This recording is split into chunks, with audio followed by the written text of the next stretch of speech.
താഴും, വിനയാന്വിതനാകും. ശരിക്കും ചിന്തിച്ചാൽ അവൻ വിനയാന്വിതനാകും. അതാണ് അല്ലാഹു തആല പറഞ്ഞത്, ഇന്ന ഫീ ഖൽഖിസ് സമാവാതി വൽ അർദ് വഖ്തിലാഫിൽ ലൈലി വന്നഹാരി ലആയാതിൻ ലിഉലിൽ അൽബാബ്. ആകാശഭൂമികളുടെ സൃഷ്ടിപ്പിലും രാപ്പകലുകൾ മാറി മാറി വരുന്നതിലും ബുദ്ധിയുള്ളവർക്ക് വലിയ ദൃഷ്ടാന്തങ്ങളുണ്ട്. അല്ലദീന യദ്കുറൂനല്ലാഹ ഖിയാമൻ വഖുഊദൻ വഅലാ ജുനൂബിഹിം. ആരാണ് ആ ബുദ്ധിമാന്മാർ?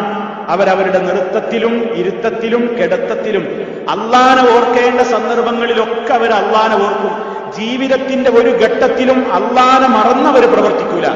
അങ്ങനെയുള്ള മനുഷ്യന്മാര് ചിന്തിക്കേണ്ട നിലക്ക് വയതഫക്കറൂന ഫീ ഖൽഖിസ് സമാവാതി വൽ അർദ്, ആകാശഭൂമികളുടെ സൃഷ്ടിപ്പിനെ സംബന്ധിച്ചവർ ഉറ്റാലോചിക്കും.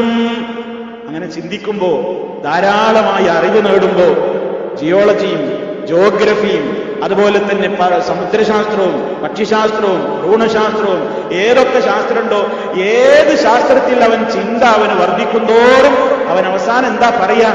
റബ്ബനാ മാ ഖലഖ്ത ഹാദാ ബാതിലാ സുബ്ഹാനക ഫഖിനാ അദാബന്നാർ. ഞങ്ങളുടെ റബ്ബേ, മാ ഖലഖ്ത ഹാദാ ബാതിലാ, അല്ലാഹ് നീ ഇതൊന്നും വെറുതെ പടച്ചതല്ല, നീ ഇതൊന്നും വെറുതെ പടച്ചതല്ല.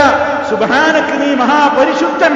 ഫഖിനാ അദാബന്നാർ, നരകശിക്ഷയിൽ നിന്ന് നീ ഞങ്ങളെ കാത്തുകൊള്ളണമേ. എന്താണ് ആ പറയുന്നതിന്റെ അർത്ഥം? അള്ളാഹുവിനെ സംബന്ധിച്ച് ശരിക്കൊരാൾ പഠിച്ചാൽ, അവന്റെ ഖുദ്റത്തിനെ സംബന്ധിച്ച് ഒരാൾക്ക് ബോധ്യമായാൽ അവന് മനസ്സിലാകും, പടച്ച റബ്ബേ, നീ ഞങ്ങൾക്ക് ചെയ്തു തന്നിട്ടുള്ള നിഅമത്തുകൾക്കൊന്നും ശുക്ർ ചെയ്യാൻ ഞങ്ങളെ കൊണ്ട് പറ്റിയിട്ടില്ല. ഈ രൂപത്തിൽ ഞങ്ങൾ മരണപ്പെട്ടു പോയാൽ ഞങ്ങൾക്ക് നരകമാണ് കിട്ടുക. അതുകൊണ്ട് അല്ലാഹുവേ, ഞങ്ങളിൽ വന്നു പോയിട്ടുള്ള അബദ്ധങ്ങളും അപാകതകളും പുറത്തു തന്നുകൊണ്ട് നരകാഗ്നിയിൽ നിന്ന് നീ ഞങ്ങളെ കാത്തുരക്ഷിക്കണമേ എന്നാണ് ബുദ്ധി കൊടുത്ത് ചിന്തിച്ച് നന്നായി ആലോചിച്ച് പ്രാപഞ്ചിക ദൃഷ്ടാന്തങ്ങളിലൊക്കെ കണ്ണും കാതും കൽബും കൊടുത്ത് ചിന്തിച്ച് പഠിക്കുന്നവർ എത്തിച്ചേരുന്ന തീരുമാനം എന്താണ്? അല്ലാ, നീയാണ് ഏറ്റവും കഴിവുള്ളവൻ, ഞങ്ങളൊക്കെ ദുർബലരാണ്, ഞങ്ങളെ കൊണ്ടൊന്നിനും കഴിയൂല.